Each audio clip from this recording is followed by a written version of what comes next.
Hi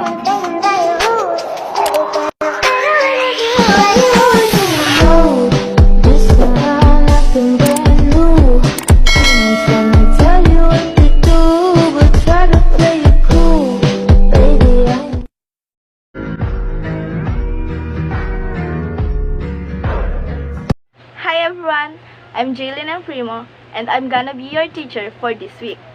I will discuss to you about the cognitive development of intermediate pupil. So, if you want to have a deep understanding about the cognitive development of intermediate pupil, stay with me, learn with me, and let's have a deep understanding about it.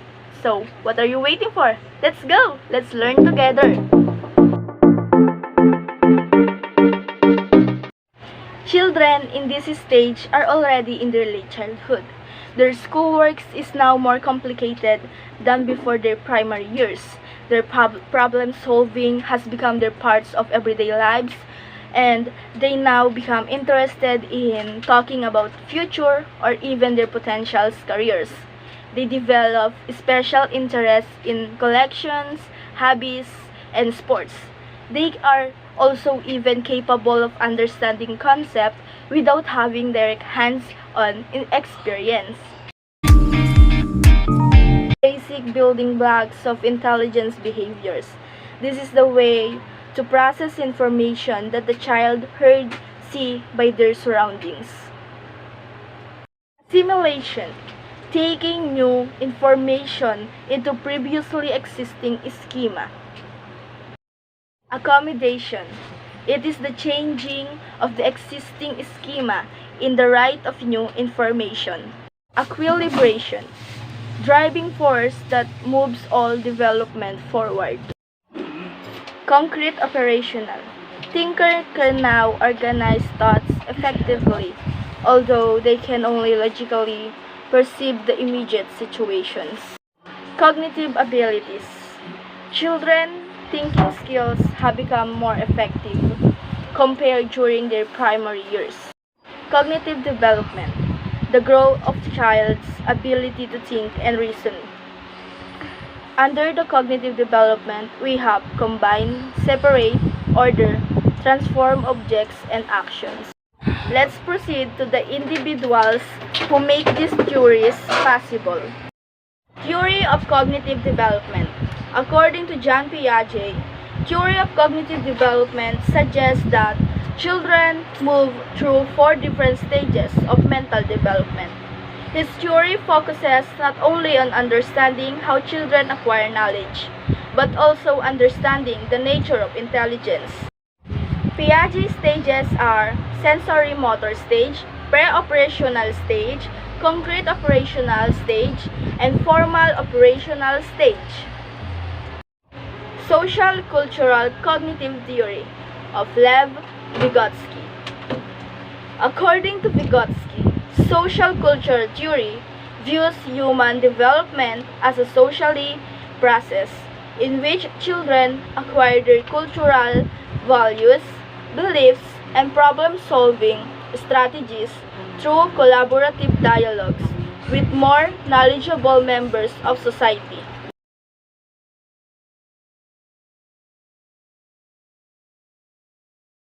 The information processing theory. This theory is how individuals perceive, analyze, manipulate, use, and remember information.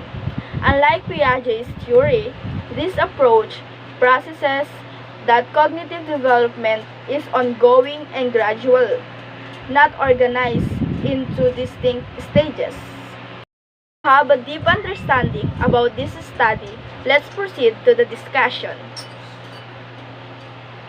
Since children in this stage are already late in their childhood, one of the most widely known perspectives about cognitive development is the cognitive stage theory of a Swiss psychologist named Jean Piaget. Piaget created and studied an account of how children and youth gradually become able to think logically and scientifically, because his theory is especially popular among educators. Now, we focus it in this chapter. The first stage is the sensory motor stage, and this covers children aged birth to 18 to 24 months old. The children learning are based on experiences or trial and error. It means the learning of the children are based on their surroundings, what they heard, and what they see. The main goal at this stage is establishing an understanding of object permanence. In other words, knowing that an object still exists even if you can see it or is hidden. The next stage is the pre-operational stage. In this stage, 2 to 6 years old, children can develop their memory and imagination.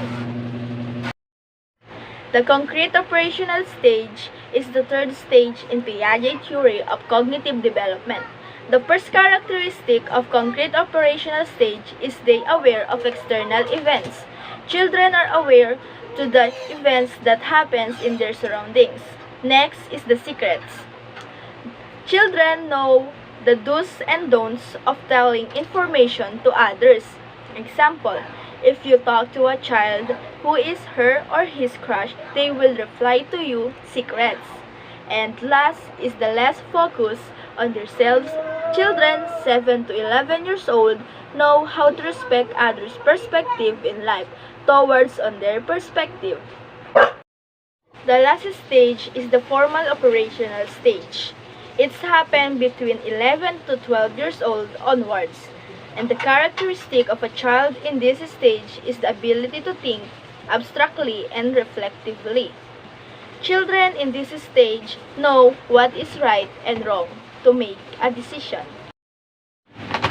Now, let's proceed to the initial cognitive characteristic. Intermediate school children greatly enjoy the abilities that they can now utilize. Their thinking skills have become more effective as compared during their primary years. Their schoolwork is now complicated. Reading texts have becoming longer, and the problem solving have become everyday part of their lives. The initial cognitive characteristic is reading development, attention, creativity, the impact of media, and the media and aggression. Reading development. As children read a lot of books, their vocabulary becomes wide, which enables them to understand the meaning of unknown words through context clues. Next is attention. Children can concentrate and focus more for longer period of hours, especially if they are interested in what they are doing. Creativity. Children enable to be a creative in what they doing. They just need a little guidance from their parents, teachers, and people around them. They need also a support from them. They are usually at their best when the work is done in small pieces. And the last two is the impact of media and the media and aggression. The school and the home provide children with ultimate access to media, not television and computers, but also video games, movies, music, and comics book. The responsibility now lays with the parents, teachers, and the whole community. It should be collective effort among the factors working together to support children in every aspect of development. Having role model is extremely important for children this stage of transition. It's childhood from adolescence. It's give children an adult to admire. Role models also provide them with motivation to succeed. One of the most important roles of teachers is to become a very good role model to children. Piaget versus Vygotsky. These factors lead to differences in the education style they recommended. Piaget would argue for the teacher to provide opportunities which challenge the children's existing schemas and for children to be encouraged to divorce for themselves. Alternatively, Vygotsky would recommend that teachers assist the child to progress. However, both theories view children as actively constructing their own knowledge of the world. They are not seen as just passively absorbing knowledge. They also agree that cognitive development involves qualitative changes in thinking, not only a matter of learning more things. I hope you gain new knowledge about the cognitive development of intermediate pupil. Thank you for watching. See you to our next vlog.